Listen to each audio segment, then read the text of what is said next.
¿Qué tal, cuatitos de YouTube? Para los que se quedaron con algunas dudas con respecto a los versículos del 5 al 9, retomaremos la lectura, con su debida interpretación. Versículo 5. Y ella dio a luz un hijo varón, que regirá con vara de hierro a todas las naciones. Y su hijo fue arrebatado para Dios y para su trono. Para entender a plenitud este versículo vayamos al libro de Mormón, primera de Nefi capítulo 11, versículo 25. Y aconteció que vi que la barra de hierro que mi padre había visto representaba la palabra de Dios, la cual conducía a la fuente de aguas vivas o árbol de la vida. Y estas aguas son una representación del amor de Dios. Y también vi que el árbol de la vida representaba el amor de Dios. Entonces, podemos entender que los 144.000 elegidos, 12.000 por cada tribu, regirán con la palabra de Dios a todas las naciones. Siendo así, atendamos pues, la enseñanza a 356, párrafo 2. Muchos fueron los llamados en este tiempo y pocos los que me han seguido, pero en todos descendió la luz de mi espíritu. Si en aquel segundo tiempo dije, bienaventurados los que sin ver, han creído. Ahora os repito. Bienaventurados los que sin haber visto, habéis creído, me habéis seguido y habéis perseverado. Ahora pues, prosigamos con el Segundo Testamento, del libro de Revelaciones, capítulo 12, versículo 6. Y la mujer huyó al desierto, donde tiene lugar preparado por Dios, para que allí la sustenten por 1260 días. Como ya saben, la mujer es María, quien es la manifestación de la ternura divina del Espíritu de Dios. De esa manifestación, los elegidos deberán sustentarse por 1260 días. ¿Pero qué significa esto? Leamos en el Tercer Testamento enseñanza 47, párrafo 45. Vuestro guía en este tiempo será mi espíritu, yo os abriré paso a través del nuevo mar rojo como en los tiempos de Moisés.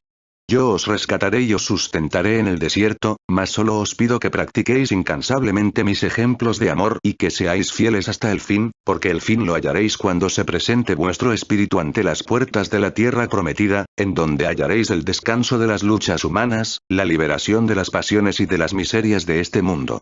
Ahí conoceréis la verdadera luz del espíritu, que le mostrará la verdad con tanta plenitud como podéis contemplar la luz del sol en este mundo. Si alguno de ustedes se está preguntando qué período de tiempo implican los 1260 días, vayamos prestos a leer el Segundo Testamento, segundo libro de Pedro, versículo 8. Pero, amados, no ignoréis esto, que para el Señor un día es como 1000 años, y 1000 años como un día. Enseñanza 79, párrafo 4. Estoy reedificando el templo, al que me referí cuando dije a mis discípulos que maravillados contemplaban el templo de Salomón. De cierto os digo que de él no quedará ni piedra sobre piedra, mas yo en 3 días lo reedificaré. Quise decir que todo culto exterior por suntuoso que a la humanidad parezca desaparecerá del corazón de los hombres para levantar en su lugar el verdadero templo espiritual de mi divinidad. Este es el tercer tiempo, o sea el tercer día en el que yo terminaré de reedificar mi templo. Entonces, comprendemos que un día es un tiempo es una era, y una era abarca 1000 años. Con esto sabemos pues, que 1260 días, equivalen a 1.260.000 años. Pues bien, si para Dios un día equivale a 1000 años y 1000 años a un día, veamos la cantidad de años que equivalen un día al pueblo de Israel. Revisemos pues, el Primer Testamento, en el libro de Números, capítulo 14, versículo 34. Conforme al número de los días, de los 40 días en que reconocisteis la tierra, llevaréis vuestras iniquidades 40 años, un año por cada día. Y conoceréis mi desapego. Entendido esto, comprendemos entonces que 1260 días equivalen para el pueblo de Israel 1260 años. ¿Cómo ven, cuatitos?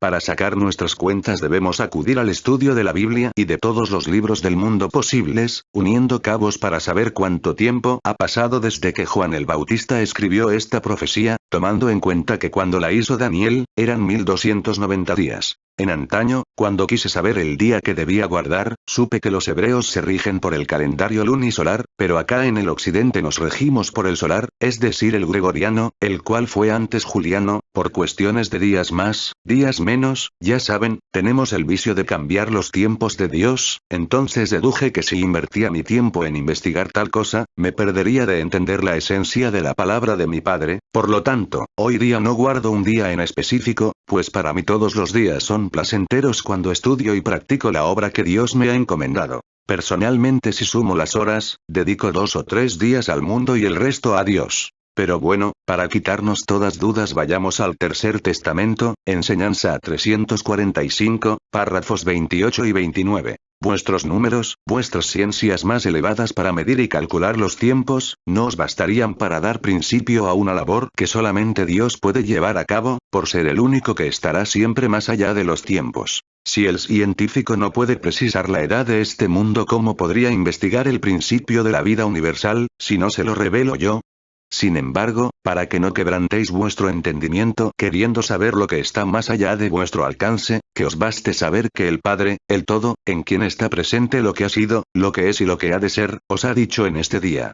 El principio de vuestra vida ha quedado muy atrás, ha quedado oculto bajo el paso de los tiempos. Pues bien, no sé ustedes, pero creo que ya resolvimos esto del tiempo, y para confirmarlo leamos el texto del Segundo Testamento en Mateo capítulo 24, versículo 22. Y si aquellos días no fuesen acortados, nadie será salvo. Mas por causa de los escogidos, aquellos días serán acortados.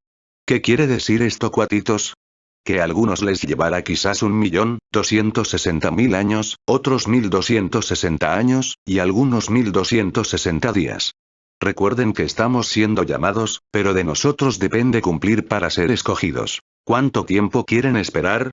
Tengan claro que Dios es eterno, para Él, el tiempo es nada, por causa de nosotros existe el tiempo, y cuando se refiere al fin de los tiempos, indica que todo será eterno y no nos regiremos más por los tiempos. La esencia de la doctrina es sencilla, es perfecta, no se contradice, está hecha para nuestra salvación, de nosotros depende ponerla en práctica y no es que esto me lo invente. Leamos.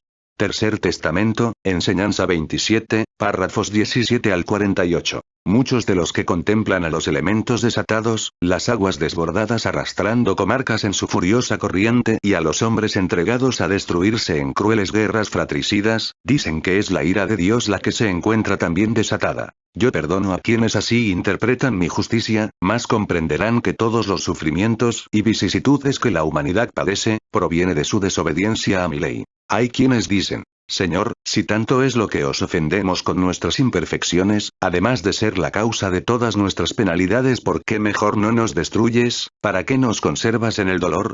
A los que así me interrogan les digo, si no os amase, con solo decir hágase, os haría desaparecer. Pero si a pesar de vuestras faltas os sigo conservando, ello es prueba de que un alto destino os aguarda. Mis designios son perfectos y mi amor hacia vosotros es infinito, por lo tanto vuestras imperfecciones nunca llegarán a tener el valor suficiente para hacer variar la voluntad del Todopoderoso. Por instantes os apartáis del camino que os marca mi ley, pero al final en la perfección de mi justicia encontraréis mi amor. La humanidad siempre ha estado sujeta a pruebas, en las que además de purificar su espíritu, ha alcanzado la luz de la experiencia, la que en este tiempo le ayudará a comprender las lecciones sabias, justas y perfectas que os da la vida.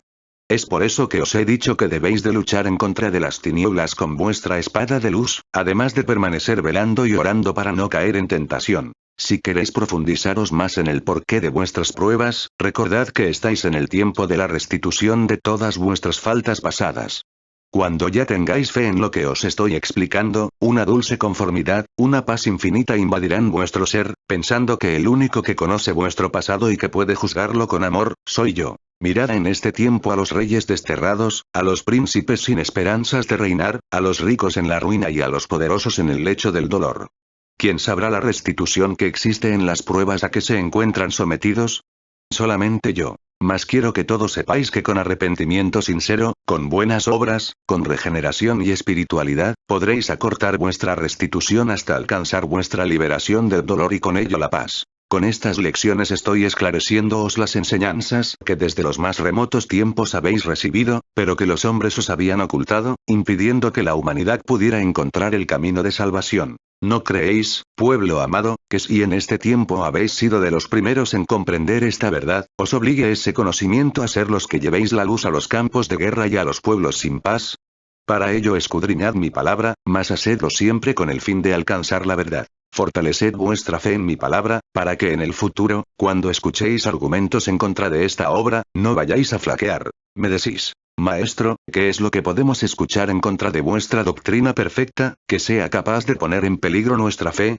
Así pensáis ahora, discípulos amados, porque aún no sabéis de las tempestades y de la lucha que se avecina. Ahora venís en paz a escuchar mi palabra, a recrearos con mi lección, mas os preparo y os pongo alerta, para que nadie vaya a sorprenderos. Entre vosotros hay muchos inocentes, muchos de buena fe, de nobles sentimientos, varones y mujeres sin maldad, que no conocen la perversidad y las traiciones de que son capaces los hombres, y si no se preparan, serán fácil presa de aquellos que se levanten en contra de esta doctrina, serán como indefensas ovejas ante lobos hambrientos. Mas os conviene que desde ahora sepáis por mí, lo que escucharéis mañana. Preparaos con la luz de mi enseñanza para luchar, que nada os hiera cuando seáis atacados y quieran haceros flaquear. No os turbéis cuando os digan que quien os ha hablado en este tiempo ha sido el tentador y que profetizado estaba que él también haría prodigios con los cuales turbaría y confundiría a los mismos escogidos. En verdad os digo, que muchos de los que así opinaran de mi manifestación serán de los que realmente se encuentren al servicio del mal y de las tinieblas, aunque sus labios traten de asegurar que siempre van esparciendo la verdad. No olvidéis que el árbol por su fruto es reconocido, y yo os digo, el fruto es esta palabra que he venido a vibrar por los entendimientos de estos portavoces, hombres y mujeres de corazón sencillo. Por el fruto y por el adelanto espiritual de los que lo han saboreado, reconocerá la humanidad al árbol que soy yo. La obra espiritualista trinitaria mariana comenzará a extenderse, provocando una verdadera alarma entre muchos que creyendo haber estudiado y comprendido las lecciones que con anterioridad recibieron del Padre, se han envanecido con el conocimiento de sus filosofías y de sus ciencias, sin darse cuenta de la evolución espiritual que ha alcanzado la humanidad. Ellos al despertar de su letargo se darán cuenta de la forma en que ahora piensa y siente el espíritu de los hombres, lanzarán anatemas en contra de lo que ellos llamarán nuevas ideas y propagarán que este movimiento ha sido provocado por el anticristo. Entonces recurrirán a las escrituras, a las profecías y a mi palabra que os di en el segundo tiempo, para tratar de combatir mi nueva manifestación, mis nuevas lecciones y todo lo que os prometiera y que hoy me encuentro cumpliendo. Llegará mi palabra, en labios de mis discípulos y por medio de escritos, aun a los que no admiten nada que esté más allá de lo material, o que esté fuera de sus conocimientos y conceptos que ya tienen aceptados, y me llamarán falso Dios por haberos traído esta palabra.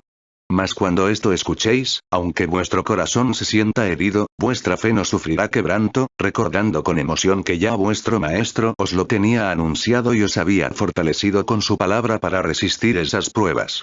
En cambio os digo, que aunque a vuestro paso vais a encontrar la impostura, la hipocresía, la superstición, el fanatismo religioso y la idolatría, a nadie juzguéis por sus errores, doctrinadles con mi palabra y dejadme la causa a mí, que soy el único que debe juzgaros y que conoce quién es el falso Dios, el falso Cristo, el mal apóstol, el fariseo hipócrita. A vosotros solo os corresponde interpretar mi enseñanza, de la manera más pura, a fin de que en vuestras obras fructifique la simiente divina y por su esencia sea reconocido por vuestros hermanos aquel que os la inspiró. El corazón de este pueblo no será estéril, yo sé por qué lo he llamado y reunido. Habrá momentos en que hasta lleguen a confundirse muchos dentro de mi obra, pero al fin se salvarán del torbellino y llenos de luz se levantarán en busca de los caminos que conducen a otras tierras, llevando mi doctrina a los hombres de otros pueblos, con un mensaje divino de fraternidad espiritual y de paz. Ellos enseñarán que todo lo material tiene un límite, que hicieron mal uso del libre albedrío y que hoy vengo a poner un hasta aquí a vuestra veloz carrera, haciendo en vosotros mi voluntad. Mas no vengo en contra vuestra, sino para bien de toda la humanidad. Mi acercamiento a vosotros en este tiempo, no es para ejercer venganza, por lo que de mí hiciera la humanidad en el Calvario, prueba de ello es que muchas veces después de haberme ofendido, os entrego mi paz en prueba de amor y de perdón. Si mi presencia entre vosotros en este tiempo, coincide con las grandes calamidades y con las terribles guerras que ahora os afligen, no me atribuyáis a mí ese cáliz que beben los hombres. Los sufrimientos son el fruto de vuestros pecados y estos no han brotado de mí. Si os anuncié que en el tiempo en que os hablaría como Espíritu Santo el dolor se encontraría desatado entre la humanidad, con ello no dicté vuestra sentencia, es que yo sabía que cuando esas pruebas llegaran, me necesitaríais. Solo os lo anuncié para que estuvieseis velando y orando, en espera de mi llegada. La sentencia ha mucho tiempo que vosotros la habéis firmado. Mas yo, a quien consideráis como vuestro juez, en realidad soy vuestro defensor, que viene a libraros de vuestra carga, convenciéndoos dulcemente a que toméis el buen sendero, para que obtengáis la verdadera libertad, que es la del Espíritu. Lloráis, pueblo, porque sentís en vuestro corazón arrepentido el amor del Maestro. Os habían dicho que todo el que se presentara ante el Padre llevando en su espíritu una grave falta, no sería perdonado y tendría que sufrir una condena eterna. Mas ¿cómo habéis podido concebir tan monstruosa mi justicia divina? ¿No os disteis cuenta de que a través de Jesús demostré que mis palabras más tiernas y mis más dulces miradas fueron para los que más habían pecado? ¿Cómo podría yo predicar una enseñanza en el mundo? Y hacer lo contrario en la eternidad. Entre Cristo y el Padre no puede existir la menor diferencia, puesto que ambos son el mismo espíritu, el mismo amor, la misma sabiduría que se ha manifestado en tres fases a la humanidad. Yo os dije en el segundo tiempo: quien conoce al Hijo, conoce al Padre.